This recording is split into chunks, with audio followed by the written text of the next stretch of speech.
Hey class, in this lesson we're going to be taking a look at framing. We're going to be answering three questions. What is framing? How is the floor framed? And what are the main parts of a wall frame? In home construction, almost all styles of houses will have a foundation, floor framing, exterior wall construction and interior wall construction, and then a ceiling and a roof.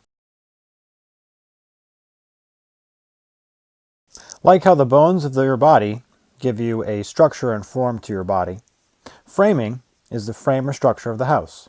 It's the structure of the building that gives the building its shape and strength. Framing includes interior and exterior walls, the floor, roof and ceiling, and also decking. In this picture, you can see a framed wall being raised. The type of framing that we'll be learning about is what's called platform framing. Platform framing is when the first floor rests on a platform. The platform is built on a sill plate that is anchored. When we took a look at foundations, we took a look at how the anchor bolt is fastening the sill plate to the foundation. This slide shows you some of the major components of floor framing. If you go into the basement of your house, you'll probably see a column with a footing on the bottom.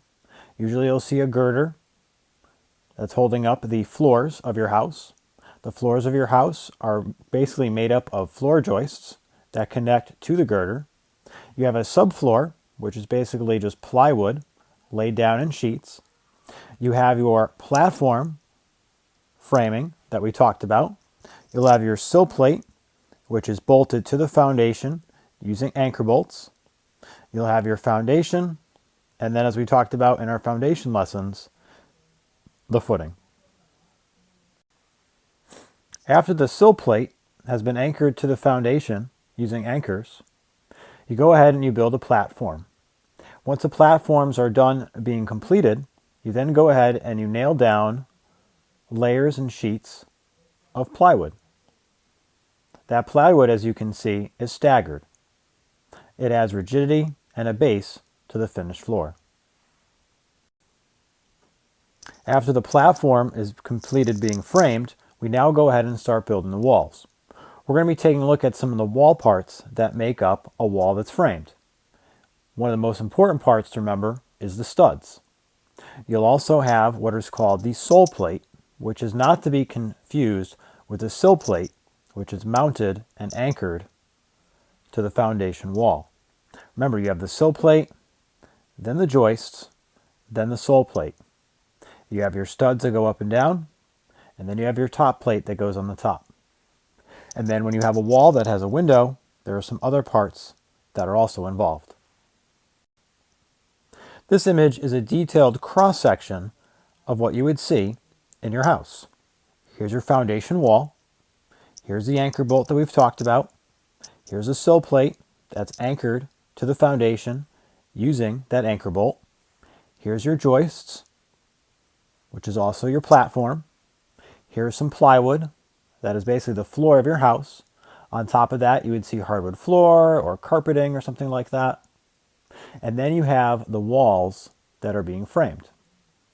You have your sole plate, and then you have your studs. As we take a look at some of the wall framing parts, some things to remember. Walls must be at least 8 feet tall. In addition, studs are 16 inches apart on center. Headers are placed above doors and windows.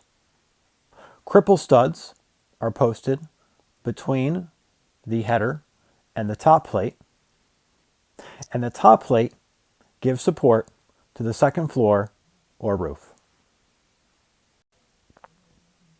This diagram here is showing you some of the major parts of a wall frame.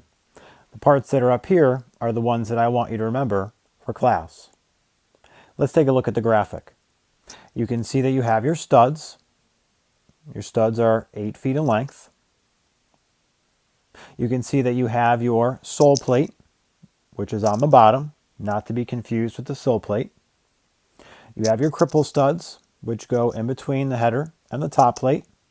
Sometimes if the header is too big, you won't have cripple studs.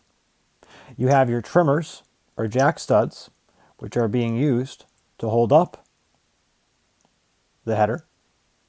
You have your rough sill, which is if you've ever put your hands on a window, the sill is what you put your hands on. But here we have a rough sill because inside this opening is what we call a rough opening. So when you buy a window or you buy a door, every door or window will have a rough opening. And lastly, we have the top plate, which goes across the frames of your 2x4s. Those are some of the basic parts of a wall frame. Now, it would be pretty boring to just have a wall without doors and windows. So this graphic here is showing you how you would frame a wall if it had a window on one side or a door on the other side. You can see in this instance, the header for the door goes right up to the top plate. Usually your header is made up of a couple 2x6s that are fastened together with a piece of plywood in between. You can see on the window side, you have your rough sill, you have the header for the window, you have your cripple studs, your jack studs. You also notice that you have cripple studs on the bottom and cripple studs at the top. You'll also know in this diagram that your top plate is doubled, which is very common to see. As I said before, oftentimes you would go ahead and you'd lay out all the parts of your wall frame on the floor, and then you'd raise the walls up. When you raise the walls up, they're then fastened to the floor of the platform, and sometimes they're being held in place using braces. The temporary bracing will be installed until all the pieces of the wall are tied together using that second section of top plate. Here's a picture of somebody's lake house, and you can see that they went ahead and they framed out this wall. Here's an interior wall here. It's got a little header. You can see you have an exterior wall here. Here's the header. Here's your top plate, not yet being doubled up.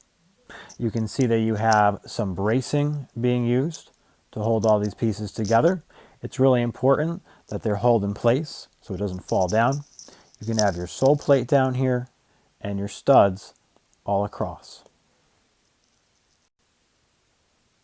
After the wall is framed, we have to give the walls some stabilization. To do that, we use sheathing. Sheathing are basically just sheets of plywood. They provide a surface for the finished material. Here's some weatherproofing here. They also prevent racking. Whenever you build a rectangle, you'll notice the rectangle will shift back and forth. So to prevent that racking, we use the plywood to hold it up in place and make it secure. Now, a lot of houses have a second floor. So how do you build the second floor?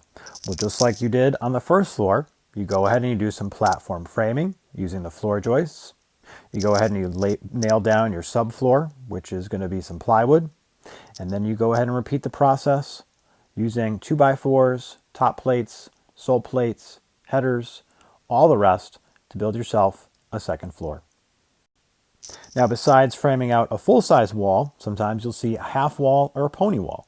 Half walls or pony walls are what we usually build in the shop. As you can see here with this half wall and pony wall, we have a sole plate on the bottom, we have a top plate here, and we have some small cripples or some small studs. They're not a full-size stud because they've cut down. Here's another instance where you have top plate, sole plate. See, you have some wiring coming out here, probably for some electrical work. And then you have your studs.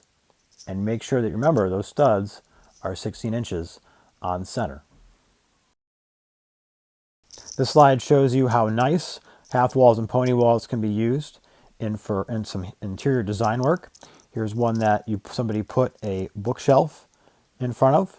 Here's one where somebody used it to separate a dining room for some type of hallway. And you can probably guess what this is hiding here in this bathroom.